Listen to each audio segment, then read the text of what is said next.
ನಮಸ್ತೆ, ನಾನು ನಿಮ್ಮ Chaitra Pratap. Welcome back to my YouTube channel. ನೀವೆಲ್ಲ ಚೆನ್ನಾಗಿದ್ದೀರಾ ಅಂತ ಭಾವಿಸ್ತಾ ಇವತ್ತಿನ ವಿಡಿಯೋನ ಶುರು ಮಾಡ್ತಾ ಇದ್ದೀನಿ. ಫ್ರೆಂಡ್ಸ್, ಈಗ ಆಲ್ರೆಡಿ ನೀವು ಸ್ಟೆಪ್ 1ನಲ್ಲಿ ಮ್ಯಾಟ್ ಹಾಕಲಿಕ್ಕೆ ಸ್ಯಾರಿ ಯಾವ ರೀತಿ ಹರ್ಕೊಬೇಕು ಅನ್ನೋದನ್ನು ನೋಡಿದ್ದೀರಾ ಅಲ್ವಾ. ಸೊ ಇವತ್ತಿನ ಸ್ಟೆಪ್ 2ನಲ್ಲಿ ಮ್ಯಾಟನ್ನು ಯಾವ ರೀತಿ ಹಾಕೋದು, ತಳ ಯಾವ ರೀತಿ ಎತ್ತೋದು, ಏನೆಲ್ಲ ಮಿಸ್ಟೇಕ್ ಆದಾಗ ಯಾವ ಥರ ಕರೆಕ್ಷನ್ ಮಾಡ್ಕೊಬೇಕು, ಜೊತೆಗೆ ಆ ಮ್ಯಾಟನ್ನು ಯಾವ ರೀತಿ ಎಂಡ್ ಮಾಡಬೇಕು ಅನ್ನೋದನ್ನು ಕಂಪ್ಲೀಟಾಗಿ ಈ ಒಂದು ವಿಡಿಯೋದಲ್ಲಿ ಶೇರ್ ಮಾಡಿದ್ದೀನಿ. ವಿಡಿಯೋನ ಎಲ್ಲೂ ಸ್ಕಿಪ್ ಮಾಡಬೇಡಿ. ನೀವೇನಾದರೂ ಸ್ಕಿಪ್ ಮಾಡಿದ್ರೆ ನಿಮಗೆ ಅರ್ಥ ಆಗೋದಿಲ್ಲ. ಹಾಗಾಗಿ ಸ್ಟಾರ್ಟಿಂಗಿಂದ ಎಂಡಿಂಗ್ವರೆಗೂ ಕಂಪ್ಲೀಟಾಗಿ ನೋಡಿದ್ರೆ ನಿಮಗೆ ನೀಟಾಗಿ ಕ್ಲಿಯರಾಗಿ ಅರ್ಥ ಆಗುತ್ತೆ. ಸೊ ಅದಕ್ಕೂ ಮುಂಚೆ ಹೊಸ್ದಾಗಿ ಯಾರು ನನ್ನ ಚಾನಲ್ನ ನೋಡಲಿಕ್ಕೆ ಬಂದಿದ್ದೀರಾ, ದಯವಿಟ್ಟು ಸಬ್ಸ್ಕ್ರೈಬ್ ಮಾಡ್ಕೊಂಡು ನೋಡಿ ಅಂತ ಹೇಳ್ತಾ ಇವತ್ತಿನ ವಿಡಿಯೋನ ಶುರು ಮಾಡ್ತಾ ಇದ್ದೀನಿ. ಫ್ರೆಂಡ್ಸ್, ಇವಾಗ ಮ್ಯಾಟ್ ಹಾಕಲಿಕ್ಕೆ ಶುರು ಮಾಡ್ತಾ ಇದ್ದೀನಿ. ನೋಡಿ, ಇವಾಗ ಏನಿದೆ ಇದು ಈ ಫಸ್ಟ್ ಲೇಯರ್ ಇದೆಯಲ್ಲ, ಇದಕ್ಕೆ ಒಂದು ಗಂಟನ್ನು ಹಾಕೊಬೇಕು. ಸೊ ಅದಕ್ಕೂ ಮುಂಚೆ ಒಂದಷ್ಟು ಇನ್ಫಾರ್ಮೇಷನ್ ಹೇಳ್ತೀನಿ. ನೋಡಿ, ಇವಾಗ ಏನಿದೆ ಇದು ತಳ ಎತ್ತತೀನಲ್ವ, ಇದು ತುಂಬಾ ಇಂಪಾರ್ಟೆಂಟ್ ಆಗುತ್ತೆ. ಈ ತಳ ಎತ್ತೋದನ್ನು ನಾವು ಕರೆಕ್ಟಾಗಿ ಮಾಡಿದ್ವಿ ಅಂದರೆ ಓವರಾಲ್ ಮ್ಯಾಟು ತುಂಬಾ ಚೆನ್ನಾಗಿ ಬರುತ್ತೆ. ತಳ ಎತ್ತೋದ್ರಲ್ಲಿ ನಾವೇನಾದರೂ ಮಿಸ್ಟೇಕ್ ಮಾಡಿದ್ವಿ ಅಂದರೆ ಪೂರ್ತಿ ಮ್ಯಾಟು ಹಾಳಾಗುತ್ತೆ, ಒಂಚೂರು ಚೆನ್ನಾಗಿ ಬರೋದಿಲ್ಲ. ಅಂದರೆ ಅಲ್ಲಲ್ಲೇ ಸ್ವಲ್ಪ ಉಬ್ಬಿರೋ ಥರ, ನರಿಗೆ ಬರೋ ಥರ, ಈ ಥರ ಎಲ್ಲ ಆಗಿಬಿಡುತ್ತೆ. ಹೆಂಗಿರಬೇಕು ಮ್ಯಾಟು ಅಂತಂದರೆ ನೆಲಕ್ಕೆ ಹಾಕಿದ ತಕ್ಷಣ ಅದು ನೆಲಕ್ಕೆ ಕಚ್ಚಿರೋ ಥರನೇ ನೀಟಾಗಿ ಇರಬೇಕು. ಅಷ್ಟು ಪರ್ಫೆಕ್ಟಾಗಿ ಮ್ಯಾಟನ್ನು ಹಾಕಬೇಕು ಅಂತ ಅಂದರೆ ತಳ ಎತ್ತೋದು ತುಂಬಾ ಇಂಪಾರ್ಟೆಂಟ್ ಆಗುತ್ತೆ. ನೋಡಿ, ನಾನು ನಿಧಾನಕ್ಕೆ ಎಕ್ಸ್ಪ್ಲೈನ್ ಮಾಡ್ತಾ ಹೋಗ್ತೀನಿ. ಮೊದಲಿಗೆ ಇದೇನಿರುತ್ತೆ ಇದನ್ನು ಈ ರೀತಿ ಗಂಟನ್ನು ಹಾಕ್ಕೊಬೇಕು. ನೋಡಿ, ಈ ರೀತಿ ತುದಿನಲ್ಲಿ ಒಂದು ಗಂಟನ್ನು ಹಾಕ್ಕೊಬೇಕು. ಯಾವುದೇ ಸೀರೆ ಆಗಿರಲಿ, ಕಾಟನ್ ಆಗಿರಲಿ, ಮತ್ತೊಂದಾಗಿರಲಿ, ಯಾವುದೇ ಆಗಿದ್ರೂ ತುದಿನಲ್ಲಿ ಗಂಟನ್ನು ಒಂದೇ ಗಂಟು ಹಾಕೊಳ್ಳಿ, ಜಾಸ್ತಿ ಹಾಕಲಿಕ್ಕೆ ಹೋಗಬೇಡಿ. ಸೊ ನಾನು ಇದನ್ನು ರಾ ವಾಯ್ಸಲ್ಲೇ ಹೇಳ್ತಾ ಇದ್ದೀನಿ. ಯಾಕೆಂತಂದರೆ ವಿಡಿಯೋ ಪಾಸ್ ಆಗ್ತಾ ಇರುತ್ತೆ, ನಾನು ವಾಯ್ಸ್ ಓವರ್ ಕೊಡ್ತಾಯಿದ್ರೆ ಅಷ್ಟು ಕ್ಲಿಯರಾಗಿ ಗೊತ್ತಾಗೋದಿಲ್ಲ. ಹಾಗಾಗಿ ಇನ್ನು ಮೊದಲಿಗೆ ಈ ಕ್ರೋಶ ಬಗ್ಗೆ ಇನ್ಫಾರ್ಮೇಷನ್ ಕೊಡ್ತೀನಿ ನಾನು ನಿಮಗೆ. ಕ್ರೋಶ ಏನಿರುತ್ತೆ, ನಾವು ಇದನ್ನು ಸ್ಟೀಲಲ್ಲೇ ಇರೋವಂಥದ್ದನ್ನು ತೊಗೊಬೇಕು. ಪ್ಲಾಸ್ಟಿಕ್ನ ತೊಗೊಳೋದಕ್ಕೆ ಹೋಗಬೇಡಿ. ಪ್ಲಾಸ್ಟಿಕ್ ತೊಗೊಂಡ್ರೆ ಹಾಕುವಾಗ ಅದು ಕಟ್ಟಾಗೋ ಚಾನ್ಸಸ್ ಇರುತ್ತೆ. ಇನ್ನು ಇದು ನೀಡಲ್ ನಂಬರ್ ಬಂದು 11, ಅಂದರೆ 11ನೇ ನಂಬರ್ ಇರೋದೇ ತೊಗೊಳ್ಳಿ. 12 ಅಕಸ್ಮಾತ್ ಏನಾದರೂ 11ನೇ ನಂಬರ್ ಸಿಗಲಿಲ್ಲ ಅಂತ ಅಂದರೆ 12ನೇ ನಂಬರ್ನು ತೊಗೊಳ್ಳಿ, ತೊಂದರೆ ಇಲ್ಲ. ಬಟ್ ಆದರೆ ಇದಕ್ಕಿಂತ ಸ್ವಲ್ಪ ಸಣ್ಣದಾಗಿ ಬರುತ್ತೆ. 10ನೇ ನಂಬರು 13ನೇ ನಂಬರೆಲ್ಲ ತೊಗೊಳೋದಕ್ಕೆ ಹೋಗಬೇಡಿ. 10ನೇ ನಂಬರ್ ಏನಾಗುತ್ತೆ, ತುಂಬಾ ದಪ್ಪ ಬರುತ್ತೆ. ತುಂಬ ದಪ್ಪ ಇದ್ದಾಗ ಕ್ರೋಶ ಇಟ್ಕೊಳ್ಳೋದೇ ತುಂಬ ದಪ್ಪ ಇರುತ್ತೆ, ನಮಗೆ ಬೆರಳುಗಳೆಲ್ಲ ಪೇಯ್ನ್ ಬರೋ ಚಾನ್ಸಸ್ ಇರುತ್ತೆ. ಇನ್ನು 13ನೇ ನಂಬರ್ ತೊಗೊಂಡ್ರೆ ತುಂಬಾ ಸಣ್ಣ ಬರುತ್ತೆ. ನಾವು ಬಟ್ಟೆನ ಹಿಂಗೆ ಎಳೆಯುವಾಗ ಸ್ಟೀಲೇ ಆಗಿದ್ರೂ ಕಟ್ಟಾಗೋ ಚಾನ್ಸಸ್ ಇರುತ್ತೆ. ಹಾಗಾಗಿನೇ ಬೆಸ್ಟ್ ಅಂತ ಅಂದರೆ 11ನೇ ನಂಬರು. ನಿಮಗೆ 11ನೇ ನಂಬರ್ ಸಿಗ್ತಿದೆ ಅಂದರೆ ನೀವು ಅದನ್ನೇ ತೊಗೊಳ್ಳಿ.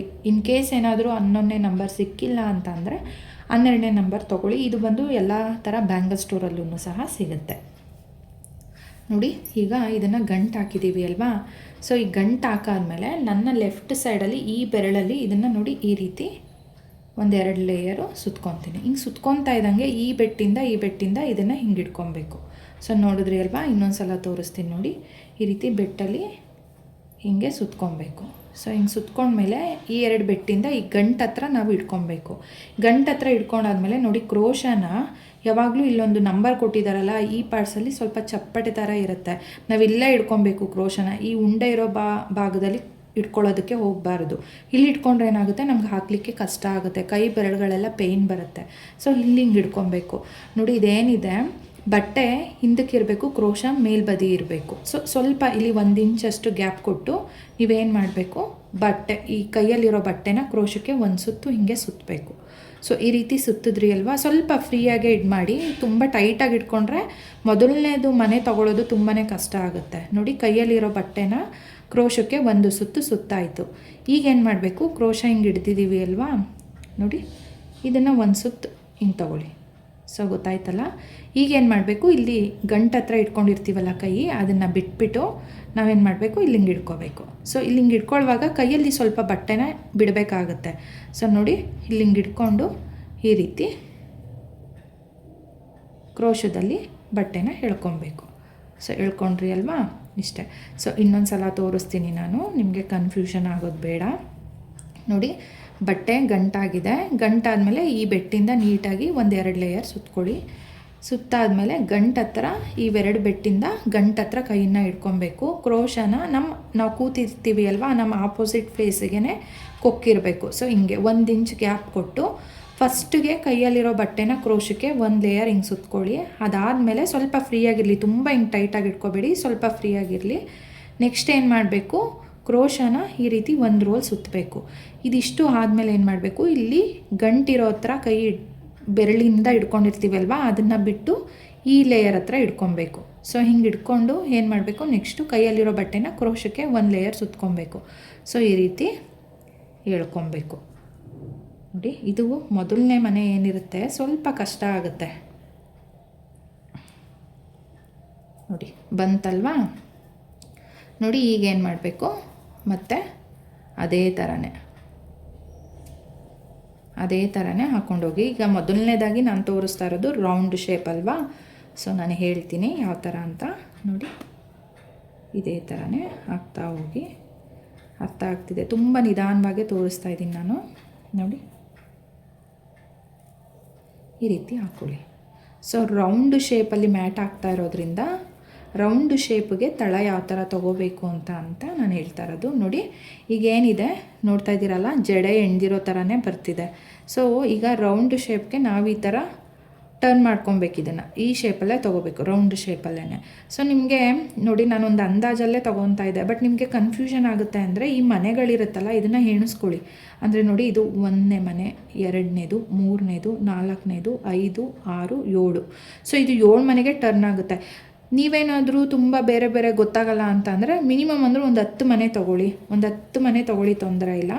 10 ಮನೆ ತೊಗೊಂಡ್ಮೇಲೆ ಇಲ್ಲಿ ಎಣಿಸ್ಕೋಬೇಕು. 10 ಮನೆ ಆದಮೇಲೆ ಏನು ಮಾಡಿ, ಹಿಂಗೆ ಟರ್ನ್ ಮಾಡ್ಕೊಳ್ಳಿ. ಸೊ ಕಾಣಿಸ್ತಿದೆ ಅಲ್ಲ, ಈ ಥರ. ಈ ಗಂಟಿದೆಯಲ್ಲ, ಈ ಗಂಟು ಹಿಂಭಾಗ ಹೋಗಬೇಕು. ಸೊ ಈ ಥರ ಟರ್ನ್ ಮಾಡ್ಕೊಳ್ಳಿ. ಈಗ ನೋಡಿ, ಇದು ಮೊದಲನೇ ಮನೆ ಇದೆಯಲ್ಲ, ಹಿಂಗೆ ಇಟ್ಕೊಳ್ಳಿ. ಈ ಒಂದು ರೌಂಡ್ ಹಾಕೋವರೆಗೂ ಸ್ವಲ್ಪ ಕಷ್ಟ ಆಗುತ್ತೆ, ಆಮೇಲೆ ಆರಾಮಾಗಿ ಈಸಿಯಾಗಿ ಹಾಕ್ತಾ ಹೋಗ್ಬೋದು. ನೋಡಿ ಕಾಣಿಸ್ತಿದೆ ಅಲ್ವಾ. ಈಗೇನು ಮಾಡಬೇಕು, ಈ ರೀತಿ ಕ್ರೋಶದಲ್ಲಿ ಹಾಕೊಬೇಕು. ಈ ರೀತಿ ಹಾಕಾದ್ಮೇಲೆ ನೀವು ಅಬ್ಸರ್ವ್ ಮಾಡ್ತಾ ಇದ್ದೀರಲ್ಲ, ಕ್ರೋಶ ಹಿಂಬದಿ ಹೋಗಿದೆ, ಬಟ್ಟೆ ಮೇಲ್ಬದಿ ಬಂದಿದೆ. ಇದನ್ನು ಹಿಂಗೆ ಎಳ್ಕೊಬೇಕು. ಸೊ ಹಿಂಗೆ ಎಳ್ಕೊಂಡಾದ್ಮೇಲೆ ಕೈಯಲ್ಲಿರೋ ಬಟ್ಟೆನ ಈ ರೀತಿ ಕ್ರೋಶಕ್ಕೆ ಸುತ್ತಕೊಂಡು ನೋಡಿ ಮತ್ತೆ ಹಿಂಗೆ ಎಳ್ಕೊಬೇಕು. ಸೊ ಇದಾದಮೇಲೆ ಏನು ಮಾಡಬೇಕು, ನಾವು ನೆಕ್ಸ್ಟ್ ಮನೆಗೆ ಹೋಗಬೇಕು. ಬಟ್ ಆದರೆ ಈಗ ನೆಕ್ಸ್ಟ್ ಮನೆಗೆ ಹೋಗಬಾರ್ದು. ತಳ ಎತ್ತುವಾಗ ಸುಮಾರು ಒಂದಿಷ್ಟು ಅಗಲ ಬರೋವರೆಗೂ ಹಾಕಿರೋ ಮನೆಗೆ ಇನ್ನೊಂದು ಸಲ ಹಾಕಬೇಕು. ನೋಡ್ತಾ ಇದ್ದೀರಲ್ಲ, ಈಗ ಕ್ರೋಶದಿಂದ ಬಟ್ಟೆನ ಎಳ್ಕೊತಾ ಇದ್ದೀನಿ, ಮತ್ತು ಕೈಯಲ್ಲಿರೋ ಅಂಥ ಬಟ್ಟೆನ ಕ್ರೋಶಕ್ಕೆ ಹಾಕ್ಕೊತಾ ಇದ್ದೀನಿ. ಸೊ ಕ್ರೋಶದಲ್ಲಿರೋ ಬಟ್ಟೆನ ಈ 2 ಮನೆ ದಾಟಿ ಎಳ್ಕೊತಾ ಇದ್ದೀನಿ. ಸೊ ಈಸಿ ಇಷ್ಟೇ. ಈಗ ನೋಡಿ, ಇದಾದಮೇಲೆ ಮತ್ತೆ ನೆಕ್ಸ್ಟ್ ಮನೆಗೆ ಹೋಗ್ತಾ ಇದ್ದೀನಿ. ನೋಡಿ ಸೇಮ್ ಅದೇ ಥರನೇ. ಮತ್ತು ಇವಾಗ ಏನು ಮಾಡ್ತೀನಿ, ಅದೇ ಮನೆಗೆ ಹಾಕ್ಕೊತೀನಿ. ಎಲ್ಲ ಮನೆಗೂ 2 ಸಲನೇ ಹಾಕ್ಕೊಬೇಕು. ಒಂದು ಸಲ ಯಾವ ಕಾರಣಕ್ಕೂ ಹಾಕಲಿಕ್ಕೆ ಹೋಗಬೇಡಿ. ತಳ ಎತ್ತುವಾಗ ಮನೆ ಬೇಕು. ಅಂದರೆ ಮ್ಯಾಟ್ ಏನಿದೆ ಅಗಲ ಆಗಲಿಕ್ಕೆ ಮನೆಗಳು ಬೇಕು. ಅಂದರೆ ಈ ರೀತಿ ಮನೆಗಳು ಜಾಸ್ತಿ ಬೇಕಾಗುತ್ತೆ. ಅದಕ್ಕೋಸ್ಕರನೇ ನಾವು ಒಂದು ಮನೆಗೆ 2 ಹಾಕಬೇಕು. ಕೆಲವೊಬ್ರು ಹೇಳ್ತಾರೆ ಮ್ಯಾಟ್ ಹಾಕ್ತಾ ಬಟ್ಲು ಥರ ಆಗೋಯ್ತು. ಏನಕ್ಕೆ ಬಟ್ಲು ಥರ ಆಗುತ್ತೆ ಅಂತ ಅಂದರೆ, ನಾವು ಒಂದು ಮನೆಗೆ 2 ಹಾಕಿಲ್ಲ ಅಂತ ಅಂದರೆ ಬಟ್ಲು ಥರ ಆಗುತ್ತೆ. ಸೊ ಈ ಒಂದು ಸ್ಟೆಪ್ಪಲ್ಲಿ ಒಂದು ಮನೆಗೆ 2 ಹಾಕಲೇಬೇಕು. ಈಗ ನೆಕ್ಸ್ಟ್ ಮನೆಗೆ ಹೋಗ್ತಾ ಇದ್ದೀನಿ. ನೋಡಿ ಸೇಮ್. ಮತ್ತೆ ಈಗ ಅದೇ ಮನೆಗೆ ಹಾಕ್ತೀನಿ. ನೋಡಿ ಅಷ್ಟೇ. ನಿಮಗೆ ನಿಧಾನಕ್ಕೆ ಮ್ಯಾಟನ್ನು ಹಾಕಿ ತೋರಿಸ್ತಾ ಇದ್ದೀನಿ. ನೆಕ್ಸ್ಟ್ ನೋಡಿಲಿ, ನೆಕ್ಸ್ಟ್ ಮನೆಗೆ ಹಾಕ್ತಾಯಿದ್ದೀನಿ. ಒಂದು ಲೇಯರ್ ಬರೋವರೆಗೂ ಸ್ವಲ್ಪ ಕಷ್ಟ. ನೋಡಿ ಈ ರೀತಿ ಬಟ್ಟೆನ ಎಳ್ಕೊಬೇಕು. ನೋಡಿ ಕೈಯಲ್ಲಿರೋ ಬಟ್ಟೆನ ಕ್ರೋಶಕ್ಕೆ ಸುತ್ತಿ ಹಿಂಗೆ ಎಳಿವಾಗ ಈ ಬೆಟ್ಟಿನ ಸಹಾಯದಿಂದ ಹಿಂಗೆ ಇಟ್ಕೊಂಡು ಹಿಂಗೆ ಎಳೀರಿ. ಸೊ ಈಗ ಮತ್ತೆ ಅದೇ ಮನೆಗೆ ಹಾಕ್ತಾಯಿದ್ದೀನಿ.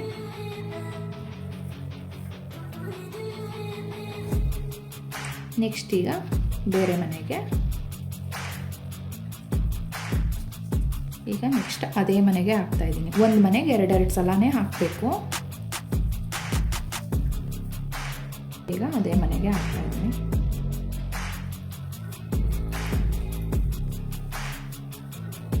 ಈಗ ನೋಡಿ ಮತ್ತೆ ನೆಕ್ಸ್ಟ್ ಮನೆಗೆ. ಈಗ ಕರೆಕ್ಟಾಗಿ 1 ರೌಂಡ್ ಆಗಿದೆ. ನೋಡ್ತಾ ಇದ್ದೀರಲ್ಲ ಮ್ಯಾಟು, 1 ರೌಂಡ್, ಇಲ್ಲಿಗೆ 1 ರೌಂಡ್ ಆಗಿದೆ. ಈಗ ಏನು ಮಾಡಬೇಕು, ಮತ್ತೆ ನೀವು ಎಲ್ಲ ಮನೆಗೂ 2 ಹಾಕ್ತಾ ಹೋಗಬೇಕು. ನಾನು ತೋರಿಸ್ತೀನಿ ಯಾವಾಗ ಚೇಂಜಸ್ ಮಾಡ್ಕೊತೀನಿ ಅನ್ನೋದನ್ನು ನಾನು ನಿಮಗೆ ತೋರಿಸ್ಕೊಡ್ತೀನಿ.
ಈಗ ನೋಡಿ ಇಷ್ಟು ಅಗಲ ಬರೋವರೆಗೂ ಸಹ ನಾನು ಎಲ್ಲ ಮನೆಗೂ ಅಂದರೆ ಈಗ ಹಾಕಿರೋ ಮನೆಗೇ ಇನ್ನೊಂದೊಂದು ಸಲ ಅಂದರೆ ಎರಡೆರಡು ಸಲ ಹಾಕ್ತಾ ಬಂದಿದ್ದೀನಿ.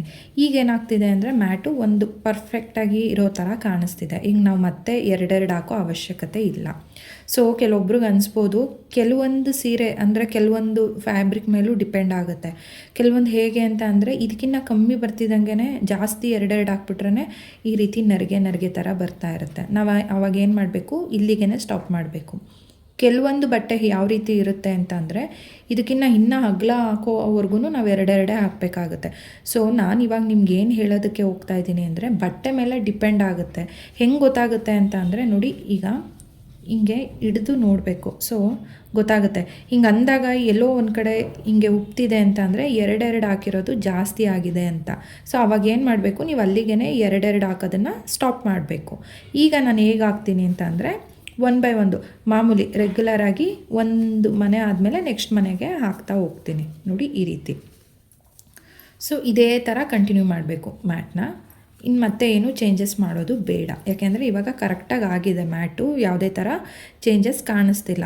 ಸೊ ಈ ಸ್ಟೇಜ್ವರೆಗೂ ನಾವು ನೀಟಾಗಿ ಮ್ಯಾಟನ್ನು ತೊಗೊಂಡು ಬರಬೇಕು. ಇಲ್ಲಿ ಏನಾದರೂ ನಾವು ಎಡವಟ್ಟು ಮಾಡಿದ್ವಿ ಅಂತ ಅಂದರೆ ಏನಾಗುತ್ತೆ, ಪೂರ್ತಿ ಮ್ಯಾಟು ಶೇಪೇ ಚೇಂಜ್ ಆಗಿಬಿಡುತ್ತೆ. ಮತ್ತು ನೀಟಾಗಿ ಹಿಂಗೆ ನೆಲಕ್ಕೆ ಹಾಕಿದ್ರೆ ಮ್ಯಾಟು ನೀಟಾಗಿ ಕುತ್ಕೊಳ್ಳೋ ಥರ ಇರಬೇಕು. ಇಲ್ಲ ಅಂತಂದರೆ ಏನಾಗ್ಬಿಡುತ್ತೆ, ಚೆನ್ನಾಗಿ ಬರೋದಿಲ್ಲ. ಈಗ ನೋಡಿ ನೆಕ್ಸ್ಟು ಮನೆಗೆ ಹಾಕ್ತಾಯಿದ್ದೀನಿ. ಸೊ ಸ್ವಲ್ಪ ಫಾಸ್ಟಾಗಿ ಹಾಕ್ತೀನಿ, ಯಾಕೆಂದರೆ ಆಲ್ರೆಡಿ ನಾನು ಯಾವ ರೀತಿ ಹಾಕೋದು ಅನ್ನೋದನ್ನು ಸ್ವಲ್ಪ ಸ್ಲೋ ಆಗಿ ತೋರಿಸ್ಕೊಟ್ಟಿದ್ದೀನಿ ಅಲ್ವಾ. ಹಾಗಾಗಿ ಇನ್ನೊಂದು ಸ್ಟೆಪ್ ಇದೆ. ಈಗ ನಾನು ಒಂದು ಮನೆಗೆ ಎರಡೆರಡು ಹಾಕೋದನ್ನು ತೋರಿಸ್ಕೊಟ್ಟಿದ್ದೀನಿ. ಒಂದು ಮನೆ ಬಿಟ್ಟು ಒಂದು ಮನೆಗೆ ಹಾಕ್ಬೋದು. ಅದು ಯಾವ ಥರ ಅನ್ನೋದನ್ನು ನಾನು ನೆಕ್ಸ್ಟು ಇದೊಂದು ಸ್ವಲ್ಪ ಹೊತ್ತು ಮ್ಯಾಟ್ ಹಾಕಾದ್ಮೇಲೆ ಹೇಳ್ತೀನಿ. ನೋಡಿ ಈ ರೀತಿ ಕೆಲವೊಬ್ರಿಗೆ ಮನೆ ಹಾಕಲಿಕ್ಕೆ ಬರೋದಿಲ್ಲ ಅಲ್ವಾ. ಅವಾಗ ಏನು ಮಾಡಬೇಕು ನೋಡಿ, ಈ ರೀತಿ ಕೈಯಲ್ಲಿ ಬಟ್ಟೆನ ಈ ರೀತಿ ರೋಲ್ ಮಾಡ್ಕೊಳ್ಳಿ. ಕ್ರೋಶನ ಯಾವಾಗಲೂ ಅಷ್ಟೇ, ನಾನು ಈಗ ಕೂತಿದ್ದೀನಿ ಅಲ್ವಾ, ಈ ಕೊಕ್ಕು ನನ್ನ ಆಪೋಸಿಟ್ ಇರಬೇಕು. ಸೊ ನಾವು ಬೆರಳನ್ನು ಈ ರೀತಿ ಚಪ್ಪಟೆ ಇರುತ್ತಲ್ಲ ಇಲ್ಲೇ ಇಟ್ಕೊಬೇಕು. ಈಗೇನು ಮಾಡಬೇಕು, ಈ ಮನೆಗೆ ಹಾಕ್ಕೊತೀನಿ ನೋಡಿ. ಹಿಂಗೆ ಹಾಕಿದಾಗ ಬಟ್ಟೆ ಕ್ರೋಶದ ಮೇಲ್ಬದಿಗಿದೆ. ಈ ಕೊಕ್ಕಿನ ಸಹಾಯದಿಂದನೇ ಈ ರೀತಿ ನಿಧಾನಕ್ಕೆ ಎಳ್ಕೊಬೇಕು. ಸೊ ಈ ರೀತಿ ಎಳ್ದಿದ್ದೀವಿ ಅಲ್ವಾ. ಈಗ ಈ ಮನೆ ಈ ಎರಡೂ ಮನೆ ದಾಟಿ ನೋಡಿ ಈ ರೀತಿ ಕೈನಲ್ಲಿರೋ ಅಂಥ ಬಟ್ಟೆನ ಕ್ರೋಶಕ್ಕೆ ಸುತ್ಕೊಂಡಿದ್ದೀನಿ ನೋಡಿ. ಈ ರೀತಿ ಈ ಎರಡೂ ಮನೆ ದಾಟಿ ಈ ಬಟ್ಟೆ ಕ್ರೋಶದಲ್ಲಿರೋ ಬಟ್ಟೆ ಬರಬೇಕು. ಸೊ ಹಿಂಗೆ ಎಳಿವಾಗ ಹಿಂಗೆಂಗೋ ಆಗುತ್ತೆ ಅಲ್ವಾ, ಬರೋದಿಲ್ಲ ನೀಟಾಗಿ. ಅವಾಗ ಏನು ಮಾಡಬೇಕು ನೋಡಿ, ಹಿಂಬದಿ ಒಂದು ಬೆರಳಿದೆ, ಇಲ್ಲೊಂದು ಬೆರಳಿದೆ, ಈ ಎರಡೂ ಸಹಾಯದಿಂದ ಈ ರೀತಿ ಇಟ್ಕೊಂಡು ನೀವೇನು ಮಾಡಬೇಕು, ಹಿಂಗೆ ಎಳ್ಕೊಬೇಕು. ಆವಾಗ ನಮಗೆ ಈಸಿ ಆಗುತ್ತೆ. ಸೊ ನೋಡಿದ್ರಿ ಅಲ್ಲ, ಗೊತ್ತಾಯಿತು ಅಂದ್ಕೊತೀನಿ. ಇನ್ನೊಂದು ಸಲ ತೋರಿಸ್ತೀನಿ. ನೀಟಾಗಿ ಅಬ್ಸರ್ವ್ ಮಾಡಿ. ಅಬ್ಸರ್ವ್ ಮಾಡಿದ್ರೇ ನಿಮಗೆ ಅರ್ಥ ಆಗೋದು ನೋಡಿ. ಇಷ್ಟೇ, ತುಂಬ ಈಸಿ. ಈಗ ಎರಡೆರಡು ಒಂದೇ ಮನೆಗೆ ಎರಡೆರಡು ಹಾಕಿದ್ರೆ ಯಾವ ಥರ ಬರುತ್ತೆ ಗೊತ್ತಾ, ತುಂಬ ಜಾಸ್ತಿ ಎರಡೆರಡು ಹಾಕಿದ್ದೀರಾ ಅಂದರೆ ನೋಡಿ ಹಿಂಗೆ ನರಿಗೆ ಥರ ಅಲ್ಲಲ್ಲಿ ಹಿಂಗೆ ಬರುತ್ತೆ, ಈ ರೀತಿ ಬಂದ್ಬಿಡುತ್ತೆ. ಈಗ ಇಲ್ಲಿ ಬಂದಿಲ್ಲ ಮ್ಯಾಟು, ಹಾಗಾಗಿ ಗೊತ್ತಾಗೋದಿಲ್ಲ. ನೀವೇನಾದರೂ ಪ್ರಾಕ್ಟೀಸ್ ಮಾಡಿದ್ರೆ ನಿಮಗೆ ಗೊತ್ತಾಗುತ್ತೆ. ಸೊ ಅವಾಗವಾಗ ಸ್ವಲ್ಪ ಮಧ್ಯದಲ್ಲಿ ಒಂದು 4 ಮನೆ ಆದಮೇಲೆ ಮತ್ತೆ ಒಂದು ಮನೆಗೆ ಒಂದು ಹಾಕಿ ಇನ್ನೊಂದು ಸಲ ಹಾಕಿ ತೋರಿಸ್ತೀನಿ ನೋಡಿ. ಈಗ ಎಲ್ಲ ಮನೆಗೂ ಒಂದೇ ಹಾಕ್ತಾ ಹೋಗ್ತಾಯಿದ್ದೀನಿ ಅಲ್ವಾ. ಸೊ 3 ಆಯಿತು, ಇದೊಂದು 4 ಆಯಿತು. ಈಗ 5ನೇ ಮನೆಗೆ ಹಾಕ್ತಾಯಿದ್ದೀನಿ. 5 ಮನೆ ಆದಮೇಲೆ ಏನು ಮಾಡಿ, 6ನೇ ಮನೆಗೆ ಹಾಕಿ. 6ನೇ ಮನೆಗೆ ಹಾಕಾದ್ಮೇಲೆ ಏನು ಮಾಡಿ, 7ನೇ ಮನೆಗೆ ಹೋಗ್ಬೇಕಲ್ವಾ, ಬಟ್ ಹೋಗೋದು ಬೇಡ, ಮತ್ತು ಅದೇ ಮನೆಗೆ ಹಾಕಿ. ಸೊ ನೋಡಿ, ಒಂದಿಷ್ಟು ಅಗಲ ಮ್ಯಾಟ್ ಬರೋವರೆಗೂ ಎಲ್ಲೂ ಮನೆ ಮಿಸ್ ಮಾಡಬೇಡಿ. ಹಾಕಿರೋ ಮನೆಗೆ ಎರಡೆರಡು ಸಲ ಹಾಕೊಂಬನ್ನಿ. ಇಷ್ಟಾದಮೇಲೆ ಮ್ಯಾಟು ಕ್ಲಿಯರಾಗಿ ಬರ್ತಿದೆ ಅಂತ ಅಂದಮೇಲೆ ಏನು ಮಾಡಬೇಕು, ಎರಡೆರಡು ಹಾಕೋದನ್ನು ಸ್ಟಾಪ್ ಮಾಡಿ. 5 ಮನೆಗೆ ಆದಮೇಲೆ 6ನೇ ಮನೆಗೆ 2 ಹಾಕಿ, ಮತ್ತು 5 ಮನೆ ಆದಮೇಲೆ 6ನೇ ಮನೆಗೆ 2 ಹಾಕಿ. ಸೊ ಈ ಥರ ಮಾಡ್ಕೊಂಬಂದರೆ ಏನಾಗುತ್ತೆ, ಮನೆಗಳ ಸಂಖ್ಯೆ ಜಾಸ್ತಿ ಆಗುತ್ತೆ. ಸೊ ಇದನ್ನು ನಾವು ಒಂದು ಇರೋದನ್ನು, ಈ ಎಣೆಗಳನ್ನ ಮನೆ ಅಂತ ಹೇಳಿ ಕರೆಯುವಂಥದ್ದು. ಮ್ಯಾಟ್ ಹಾಕುವಾಗ ಅರ್ಥ ಆಗಲಿಕ್ಕೆ ನೋಡಿ ಈ ರೀತಿ. ಈಗ 2 ಹಾಕಿದ್ದೀನಿ ಅಲ್ವಾ, ಮತ್ತು ನಾನೀಗ ಒಂದು 5 ಮನೆ ಆದಮೇಲೆ 2 ಹಾಕ್ತೀನಿ. ಸೊ ನೋಡಿ ಈ ರೀತಿ ಎಣೆ ಚೆನ್ನಾಗಿ ಬರಬೇಕು. ನೀವು ಹೆಂಗೆ ಗೊತ್ತಾ, ಕ್ರೋಶಕ್ಕೂ ಕೈಯಲ್ಲಿರೋ ಬಟ್ಟೆಗೂ ಬ್ಯಾಲೆನ್ಸ್ ಮಾಡ್ಕೊಬೇಕು ನೋಡಿ. ಹಿಂಗೆ ಹಾಕ್ದಾಗ ಈ ಬಟ್ಟೆ ಹಿಂಗೆ ಎಳಿವಾಗ ಕೈಯಲ್ಲಿರೋ ಬಟ್ಟೆನ ನೀವು ಫ್ರೀಯಾಗಿ ಬಿಡಬೇಕು ನೋಡಿ. ಹಿಂಗೆ ಬಿಟ್ಟರೆ ಬರುತ್ತೆ. ನೆಕ್ಸ್ಟ್ ಏನಿದು, ಹಿಂಗೆ ಕೈಯಲ್ಲಿರೋ ಬಟ್ಟೆನ ಕ್ರೋಶಕ್ಕೆ ಹಾಕ್ಕೊತೀರ. ಹಿಂಗೆ ಎಳಿವಾಗ ಕೈಯಲ್ಲಿರೋ ಬಟ್ಟೆನ ಬಿಡಬೇಕು. ಕೆಲವೊಬ್ಬರು ಹೇಗೆ ಅಂತ ಅಂದರೆ ಸ್ಟಾರ್ಟಿಂಗು ಪ್ರಾಕ್ಟೀಸ್ ಮಾಡುವಾಗ ಆ ಥರ ಆಗುತ್ತೆ ನೋಡಿ. ಹಿಂಗೆ ಹಾಕ್ತೀವಿ, ಹಿಂಗೆ ಎಳಿವಾಗ ಕೈಯಲ್ಲಿರೋ ಬಟ್ಟೆ ಬಿಡೋದೇ ಇಲ್ಲ, ಹಂಗಾಗಿ ಹಿಂಗೆ ಟೈಟಾಗಿ ಹಿಂಗೆ ಎಳಿತಾನೆ ಇರಬೇಕಾಗುತ್ತೆ. ನೀವೇನು ಮಾಡಬೇಕು, ಹಿಂಗೆ ಎಳೆದಾಗ ಕೈಯಲ್ಲಿರೋ ಬಟ್ಟೆನ ಸ್ವಲ್ಪ ಫ್ರೀ ಮಾಡ್ಕೊಬೇಕು. ಸೊ ಅಲ್ಲಿಗೆ ನಾನು ಏನು ಹೇಳೋದಕ್ಕೆ ಹೋಗ್ತಾ ಇದ್ದೀನಿ ಅಂದರೆ, ಕ್ರೋಶ ಕೈಯಲ್ಲಿ ಬಲಗೈಯಲ್ಲಿ ಹಿಡ್ದಿರ್ತೀವಿ, ಬಟ್ಟೆಗಳನ್ನ ಎಡಗೈಯಲ್ಲಿ ಹಿಡ್ದಿರ್ತೀವಿ. ಸೊ ಹಾಕುವಾಗ ಎರಡೂ ಕೈಯಲ್ಲಿ ಬ್ಯಾಲೆನ್ಸ್ ಮಾಡಿ ನಾವು ಹಾಕ್ತಾ ಹೋಗಬೇಕು. ನೋಡಿ ಈಗ ಒಂದು 4-5 ಮನೆ ಆಗಿದೆ ಅಲ್ವಾ. ನೆಕ್ಸ್ಟ್ ನಾನೀಗ 6ನೇ ಮನೆಗೆ ಹಾಕ್ತಾಯಿದ್ದೀನಿ. ಈಗ ಏನು ಮಾಡ್ತೀನಿ, ಮತ್ತೆ ಇದೇ ಮನೆಗೆ ಹಾಕ್ತೀನಿ. ನೋಡಿ ಇದೇ ಥರನೇ ಹಾಕ್ತಾ ಹೋಗೋಣ. ನೋಡಿ ಬಟ್ಲು ಯಾವ ಥರ ಆಗುತ್ತೆ ಅಂತ ಗೊತ್ತಾಗುತ್ತೆ ಅಂದರೆ, ನೋಡಿ ಈ ಥರ ಮ್ಯಾಟನ್ನು ಕೆಳಗೆ ಹಾಕಿದಾಗ ನೋಡಿ ಹಿಂಗೆ ಮೇಲೆ ಎತ್ಕೊತಾ ಇದೆ. ಇದು ನೀವು ಅಬ್ಸರ್ವ್ ಮಾಡ್ತಾ ಇರ್ಬೋದು, ಕಾಣಿಸ್ತಿದೆ ಅಂದ್ಕೊತೀನಿ. ಈ ಕಡೆ ಕೆಳಗೆ ಕಚ್ಚಿದೆ, ಅಂದರೆ ನೆಲಕ್ಕೆ ಕಚ್ಚಿದಂಗಿದೆ. ಇದೇನಾಗಿದೆ, ಮೇಲಕ್ಕೆ ಎತ್ಕೊತಾ ಇದೆ. ಈಗ ಏನು ಮಾಡಬೇಕು ಅಂತ ಅಂದರೆ, 5 ಮನೆ ಬೇಡ, ಇನ್ನು 10 2 ಮನೆನ ಹಾಕ್ಕೊಂಡು ಹೋಗಬೇಕು. ಸೊ ನಾನು ಏನು ಹೇಳೋದಕ್ಕೆ ಹೋಗ್ತಾ ಇದ್ದೀನಿ ಅಂತ ಅಂದರೆ, ನೀವು ಮ್ಯಾಟ್ ಹಾಕುವಾಗ ನಿಮಗೆ ಎಲ್ಲಿ ಮೇಲಕ್ಕೆ ಮ್ಯಾಟು ಹಿಂಗೆ ಮೇಲೆ ಬಟ್ಲು ಥರ ಆಗ್ತಿದೆ ಅನಿಸುತ್ತೆ, ನೀವು ಅವಾಗ ಏನು ಮಾಡಬೇಕು, ಅಲ್ಲಲ್ಲೇ 2 ಹಾಕ್ಕೊಂಬನ್ನಿ. 2 ಹಾಕಿರೋದು ಜಾಸ್ತಿ ಆಗ್ತಿದೆ, ತುಂಬ ನರಿಗೆ ಥರ ಬರುತ್ತೆ, ಅದು ನಿಮಗೆ ಮ್ಯಾಟು ಬಂದ್ರೇ ಗೊತ್ತಾಗೋದು. ಆ ಥರ ಏನಾದರೂ ನರಿಗೆ ಥರ ಬಂತು ಅಂದರೆ ಒಂದೇ ಅದಕ್ಕಿರೋದು ಐಡಿಯಾ. ನೋಡಿ ಏನು ಮಾಡಬೇಕು ಅಂತಂದರೆ, ಈ ಮನೆಗಳು ಜಾಸ್ತಿ ಆದಾಗ ನರಿಗೆ ಬರುತ್ತೆ, ಅವಾಗ ಏನು ಮಾಡಬೇಕು, ಒಂದು ಮನೆ ಬಿಟ್ಟು ಒಂದು ಮನೆಗೆ ಹಾಕಬೇಕು. ನೋಡಿ ಈ ಥರ. ನೋಡಿ ಈಗ ಈ ಮನೆಗೆ ಹಾಕ್ತೆ ಅಲ್ವಾ ನಾನು, ನೆಕ್ಸ್ಟ್ ಈಗ ಈ ಮನೆಗೆ ಹಾಕ್ಬೇಕಲ್ವ, ಈ ಮನೆಗೆ ಹಾಕ್ಬೇಡಿ. ನೋಡಿ ಈ ಮನೆಗೆ ಹಾಕಿ. ಈ ಥರ ಹಾಕೋದ್ರಿಂದ ಏನಾಗುತ್ತೆ, ಮನೆಗಳು ಜಾಸ್ತಿ ಇರುತ್ತಲ್ಲ ಅದನ್ನು ಎಳೆದು ಒಂದು ಮನೆ ಬಿಟ್ಟಾಗ ಏನಾಗುತ್ತೆ, ಅದು ಟೈಟಾಗಿ ಎಳ್ದಂಗೆ ಆಗುತ್ತೆ, ಸರಿ ಬರುತ್ತೆ. ಸೊ ಈಗ ನಾನು ಏನು ಹೇಳ್ತೀನಿ ಅಂತ ಅಂದರೆ, ನಿಮಗೆ ಬಟ್ಲು ಥರ ಆಗ್ತಿದೆ ಅಂದರೆ ಒಂದು ಮನೆಗೆ 2 ಹಾಕಿ, ಸರಿನಾ. ಅಕಸ್ಮಾತು ನರಿಗೆ ಥರ ಬರ್ತಿದೆ ಅಂತ ಅಂದರೆ, ಒಂದು 5 ಮನೆ ಆದಮೇಲೆ ಒಂದು ಮನೆ ಬಿಟ್ಟು ಇನ್ನೊಂದು ಮನೆಗೆ ಹಾಕಿ, ಅಥವಾ ಒಂದು 3 ಮನೆ ಆದಮೇಲೆ ಒಂದು ಮನೆ ಬಿಟ್ಟು ಇನ್ನೊಂದು ಮನೆಗೆ ಹಾಕಿ. ಸೊ ಅಲ್ಲಲ್ಲೇ 1-2-3 ಮನೆಗಳನ್ನ ನೀವು ಸ್ಕಿಪ್ ಮಾಡಬೇಕು. ಸೊ ಅವಾಗ ಏನಾಗುತ್ತೆ, ನರಿಗೆ ಬಂದಿರೋದು ನೀಟಾಗಿ ಕವರ್ ಆಗುತ್ತೆ. ಬಟ್ಲು ಥರ ಆಗಿರೋದು ಕವರ್ ಆಗಬೇಕು ಅಂತ ಅಂದರೆ ಒಂದು ಮನೆಗೆ 2 ಹಾಕಿ. ಸೊ ಮ್ಯಾಟ್ ಹಾಕಲಿಕ್ಕೆ ನಮಗೆ ಇವೆರಡೇ ಟ್ರಿಕ್ಸ್ ಇರೋದು. ಸೊ ಮ್ಯಾಟು ನೀಟಾಗಿ ಬರಬೇಕು ಅಂತ ಅಂದರೆ ಇದನ್ನು ನಾವು ನೀಟಾಗಿ ಅರ್ಥ ಮಾಡಿಕೊಂಡು ಮ್ಯಾಟನ್ನು ಹಾಕ್ತಾ ಹೋಗಬೇಕು, ಆವಾಗ ನೀಟಾಗಿ ಬರುತ್ತೆ. ಸೊ ಅದಕ್ಕೋಸ್ಕರನೇ ಸುಮ್ಮನೆ ಹಾಕೋತಾ ಹೋಗಬಾರ್ದು. ನಾವೇನು ಮಾಡಬೇಕು, ಅಲ್ಲಲ್ಲೇ ಸ್ವಲ್ಪ ಮ್ಯಾಟನ್ನು ಹಾಕಾದ್ಮೇಲೆ ಈ ರೀತಿ ಕೆಳಗೆ ಹಾಕಿ ಚೆಕ್ ಮಾಡಬೇಕು. ಆವಾಗಲೇ ನಮಗೆ ಗೊತ್ತಾಗುತ್ತೆ ಯಾವ ಥರ ಬರ್ತಿದೆ ಮ್ಯಾಟು ಅಂತ ಹೇಳಿ. ನೋಡಿ ಈ ಥರ. ಸೊ ಈಗ ನಾನು ಇದನ್ನು ಹಾಕ್ತಾ ಹೋಗ್ತೀನಿ. ನೋಡಿ ಇವಾಗ ಮ್ಯಾಟು ಏನಿದೆ, ಸ್ವಲ್ಪ ಆಗ್ತಾ ಸ್ವಲ್ಪ ಅಗಲ ಆಗ್ತಿದೆ ಅಲ್ವಾ. ಸೊ ನಾವಿವಾಗ ಮ್ಯಾಟನ್ನು ನೋಡಿ ಹೀಗೆ ಹಾಕಲಿಕ್ಕೆ ಆಗೋದಿಲ್ಲ. ನೋಡಿ ಕೈ ಪೂರ್ತಿ ಉದ್ದ ಇಟ್ಕೊಬೇಕಾಗುತ್ತೆ. ಜೊತೆಗೆ ಏನಾಗುತ್ತೆ ಅಂತ ಅಂದರೆ, ನಮಗೆ ಕೈಯೆಲ್ಲ ಪೇಯ್ನ್ ಬರುತ್ತೆ. ಹಾಗಾಗಿ ನಾವೇನು ಮಾಡಬೇಕು, ನಮ್ಗೆ ಈಸಿಯಾಗಿ ಫಾಸ್ಟಾಗಿ ಹಾಕಲಿಕ್ಕೆ ಹೆಲ್ಪ್ ಆಗಬೇಕು ಅಂದರೆ ಈ ಮ್ಯಾಟ್ ಇರುತ್ತಲ್ವ, ಸೊ ಇದನ್ನು ನಾವು ಈ ರೀತಿ ಫೋಲ್ಡ್ ಮಾಡಿಕೊಂಡು ಹಾಕ್ಬೋದು. ನೋಡಿ ನೀಟಾಗಿ ಫೋಲ್ಡ್ ಮಾಡ್ಕೊಬೇಕಾಗುತ್ತೆ. ನೋಡಿ ಈ ಥರ ನೀಟಾಗಿ ಫೋಲ್ಡ್ ಮಾಡಿಕೊಂಡು ನಾವು ಇದನ್ನು ಈ ರೀತಿ ಹತ್ರ ಇಟ್ಕೊಂಡು ಈ ಥರ ಒಂದು ಪಿಲ್ಲೋನ ಇಟ್ಕೊಬೇಕಾಗುತ್ತೆ. ಸೊ ಸಪೋರ್ಟಿಗೆ ಇಲ್ಲ ಅಂತಂದರೆ ಏನಾಗುತ್ತೆ ಗೊತ್ತಾ, ನೋಡಿ ಈ ರೀತಿ ಪಿಲ್ಲೋನ ತೆಗೆದುಬಿಟ್ವಿ ಅಂದರೆ ಮ್ಯಾಟ್ ಪೂರ್ತಿ ಕೆಳಗೆ ಹೋಗುತ್ತೆ, ಕೈ ನೋವು ಬರೋ ಚಾನ್ಸಸ್ ಇರುತ್ತೆ. ಈ ರೀತಿ ಪಿಲ್ಲೋನ ಇಟ್ಕೊಂಡಿದ್ದೀವಿ ಅಂತ ಅಂದರೆ ನಾವು ಆರಾಮಾಗಿ ನೀಟಾಗಿ ಸ್ವಲ್ಪ ಎತ್ತರವಾಗಿರುತ್ತಲ್ವ ಹಾಕೊಬೋದು. ನೋಡಿ ಮ್ಯಾಟ್ ಏನಾದರೂ ಅಗಲ ಆಗ್ತಿದೆ ಅಂತ ಅಂದಾಗ ನಾವು ಈ ರೀತಿ ಫೋಲ್ಡ್ ಮಾಡ್ಕೊಬೇಕು. ಸೊ ನೀಟಾಗಿ ಮೇಂಟೈನ್ ಮಾಡಿಕೊಂಡು ಮ್ಯಾಟನ್ನು ಹಾಕ್ತಾ ಹೋಗಬೇಕು. ನೋಡಿ ಈ ರೀತಿ ಫೋಲ್ಡಿಂಗ್ ಮಾಡಿದಾಗ ಆರಾಮಾಗಿ ನಾವು ಹಿಂಗೆ ಹಾಕ್ತಾ ಹೋಗ್ಬೋದು. ನೋಡಿ ಆಲ್ರೆಡಿ ಎಣ್ಣೆ ಎಲ್ಲ ತುಂಬ ಸ್ಲೋ ಆಗಿ ತೋರಿಸಿದ್ದೀನಿ ಅಲ್ವಾ. ಸೊ ಅದಕ್ಕೋಸ್ಕರ ಫಾಸ್ಟಾಗಿ ಹಾಕ್ತಾ ಹೋಗ್ತಾ ಇದ್ದೀನಿ. ನೋಡಿ ಈಗೇನು ಮಾಡಬೇಕು, ಮತ್ತು ಹಿಂಗೆ ತಿರುಗಿಸ್ಕೊಬೇಕು. ನಮ್ಗೆ ಹೆಂಗೆ ಕಂಫರ್ಟಬಲ್ ಹಂಗೆ. ಬಟ್ ಆದರೆ ಮ್ಯಾಟನ್ನು ನೀಟಾಗಿ ಮೇಂಟೈನ್ ಮಾಡಬೇಕು. ಹೆಂಗೆ ಅಂದರೆ ಹಂಗೆ ಹಿಂಗೆ ಇಟ್ಕೊಳ್ಳೋದು, ಹಿಂಗೆ ಮಾಡೋದು, ಈ ಥರ ಎಲ್ಲ ಮಾಡೋದಕ್ಕೆ ಹೋಗಬಾರ್ದು. ಚೆನ್ನಾಗಿ ಬರೋದಿಲ್ಲ. ಅದು ಯಾವ ಥರ ಬರ್ತಿದೆ, ಏನಾದರೂ ಮಿಸ್ಟೇಕ್ ಆಗೋದು ನಮಗೆ ಗೊತ್ತಾಗೋದಿಲ್ಲ. ಸೊ ನಾವು ನೀಟಾಗಿ ಅದನ್ನು ಮೇಂಟೈನ್ ಮಾಡಿಕೊಂಡು ಮ್ಯಾಟ್ ಹಾಕಿದ್ವಿ ಅಂದರೆ ಮ್ಯಾಟ್ ಏನಾಗುತ್ತೆ, ಪರ್ಫೆಕ್ಟಾಗಿ ಬರುತ್ತೆ. ನೋಡಿ ಈ ಥರ. ನೋಡಿ ಫ್ರೆಂಡ್ಸ್, ಇವಾಗ ಒಂದು ಸೀರೆನಲ್ಲಿ ಇಷ್ಟೇ ಆಗಿರೋದು ಮ್ಯಾಟು. ಸೊ ನಾನು ಇವಾಗ ಏನಂದರೆ ಇಷ್ಟನ್ನೇ ಹಾಕೋದಿಲ್ಲ, ಅಂದರೆ ಮಿನಿಮಮ್ ಏನು ಸೈಜಲ್ಲಿ ಬೇಕಾಗುತ್ತೆ ಮ್ಯಾಟು ಆ ಸೈಜಲ್ಲಿ ಹಾಕ್ಕೊಳ್ತೀನಿ. ಬಟ್ ಆದರೆ ಇವಾಗ ನಾನು ಒಂದು ಕಲರಲ್ಲಿ ಕಂಪ್ಲೀಟಾಗಿ ಒಂದು ಮ್ಯಾಟನ್ನು ಯಾವ ರೀತಿ ಹಾಕೋದು ಅನ್ನೋದನ್ನು ಸ್ಟೆಪ್ 1ನಲ್ಲಿ ನಾನು ಸ್ಟೆಪ್ 2ನಲ್ಲಿ ತೋರಿಸ್ತಾ ಇರೋದಲ್ವ, ಹಾಗಾಗಿ ಸೊ ಇವಾಗ ಸದ್ಯಕ್ಕೆ ಇದು ಒಂದು ಸೀರೆ ಏನಿದೆ ಕಂಪ್ಲೀಟಾಗಿ ಹಾಕಿದ್ದೀನಿ. ಈಗ ಮ್ಯಾಟೆಲ್ಲ ಕಂಪ್ಲೀಟ್ ಆಗಿದೆ. ಈ ಮ್ಯಾಟನ್ನು ಯಾವ ರೀತಿ ಎಂಡ್ ಮಾಡೋದು ಅದೂ ಅಷ್ಟೇ ತುಂಬ ಇಂಪಾರ್ಟೆಂಟ್ ಆಗುತ್ತೆ. ಒಂದು ವೇಳೆ ನಾವು ಮ್ಯಾಟನ್ನು ನೀಟಾಗಿ ಎಂಡ್ ಮಾಡಲಿಲ್ಲ ಅಂದರೆ ಏನಾಗುತ್ತೆ ಗೊತ್ತಾ, ನೋಡಿ ಹೀಗೆ ಇದನ್ನು ಯಾರಾದರೂ ಮಕ್ಕಳು ಕೈಗೆ ಅಥವಾ ದೊಡ್ಡವರೇ ನಾವೇ ಏನಾದರೂ ಬೈ ಚಾನ್ಸ್ ಇದನ್ನು ಈ ಥ್ರೆಡ್ ಇರುತ್ತಲ್ಲ ಇದನ್ನು ಹಿಂಗೆ ಎಳೆದ್ಬಿಟ್ರೆ ಎಲ್ಲ ಪೂರ್ತಿ ನಾವು ಹಾಕಿರೋ ಅಷ್ಟು ಮ್ಯಾಟು ಅಂದರೆ ಏನು ಇಷ್ಟು ಹಾಕೊಂಡ್ಬಂದಿರ್ತೀವಿ ಇದಿಷ್ಟು ವೇಸ್ಟ್ ಆಗಿಬಿಡುತ್ತೆ. ಸೊ ಈಗ ನೀಟಾಗಿ ನೋಡ್ಕೊಳ್ಳಿ ಯಾವ ರೀತಿ ಎಂಡ್ ಮಾಡೋದು ಅಂತ. ಸೇಮ್ ಹಾಗೆ ಹಾಕೊಂಬರ್ಬೇಕು ಮಾಮೂಲಿ. ನೋಡಿ ಎಷ್ಟು ತುದಿವರೆಗೂ ಹಾಕೊಬೇಕು ಅಂತ ನಾನು ತೋರಿಸ್ತೀನಿ.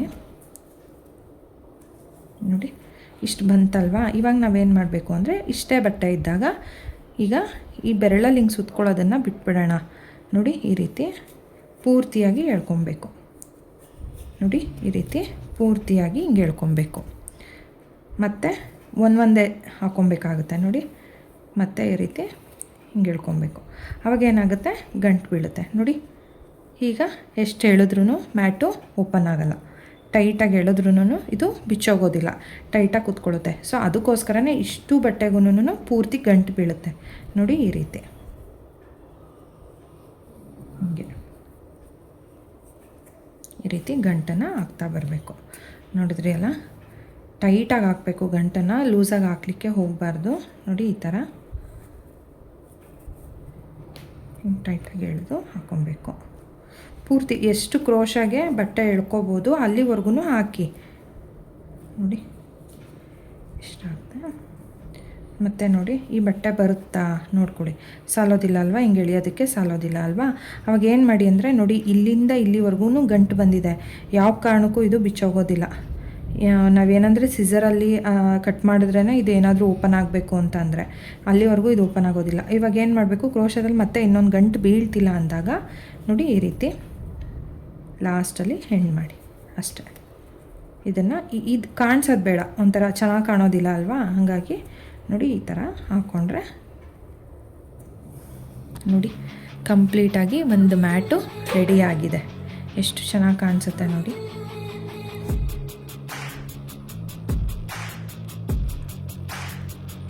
ಸೊ ನೋಡಿದ್ರಲ್ಲ, ಮ್ಯಾಟು ತಳ ಎತ್ತಿ ಯಾವ ರೀತಿ ಒಂದು ಮ್ಯಾಟ್ನ ಕಂಪ್ಲೀಟ್ ಮಾಡೋದು ಅಂತ. ನೀವು ಅಷ್ಟೇ ಟ್ರೈ ಮಾಡಿ, ಬಿಡೋದಕ್ಕೆ ಹೋಗಬೇಡಿ. ಪ್ರಯತ್ನ ಪಟ್ಟರೆ ಖಂಡಿತ ಬರುತ್ತೆ. ನೀಟಾಗಿ ಒಂದು ಮ್ಯಾಟನ್ನ ಹಾಕೊಬೋದು. ಹಳೆ ಬಟ್ಟೆನಲ್ಲೇ ಟ್ರೈ ಮಾಡಿ, ಹೊಸ ಬಟ್ಟೆ ಎಲ್ಲ ಹರಿಯೋದಕ್ಕೆ ಹೋಗಬೇಡಿ. ಸೊ ವಿಡಿಯೋನ ಪೂರ್ತಿಯಾಗಿ ನೋಡಿದ್ದೀರಾ ಅಂತ ಭಾವಿಸ್ತೀನಿ. ನಿಮಗೆ ಇಷ್ಟ ಆಗಿದರೆ ದಯವಿಟ್ಟು ಒಂದು ಲೈಕ್ ಕೊಡಿ. ಹಾಗೆ ಹೊಸದಾಗಿ ಯಾರೆಲ್ಲ ನೋಡ್ತಿದ್ದೀರಾ ನನ್ನ ಚಾನಲ್ನ ಸಬ್ಸ್ಕ್ರೈಬ್ ಮಾಡ್ಕೊಂಡು ನೋಡಿ. ಮತ್ತು ನಾನು ನೆಕ್ಸ್ಟ್ ಸ್ಟೆಪ್ಪಲ್ಲಿ ಬೇರೆ ಯಾವ ಥರ ಶೇಪಲ್ಲಿ ಮ್ಯಾಟನ್ನು ಹಾಕೋದು ಅನ್ನೋದನ್ನು ಆದಷ್ಟು ಬೇಗ ನಾನು ಅಪ್ಲೋಡ್ ಮಾಡ್ತೀನಿ. ಅಲ್ಲಿವರೆಗೂ ಸಿ ಯು, ಬಾಯ್ ಸ್ನೇಹಿತರೆ. Thank you.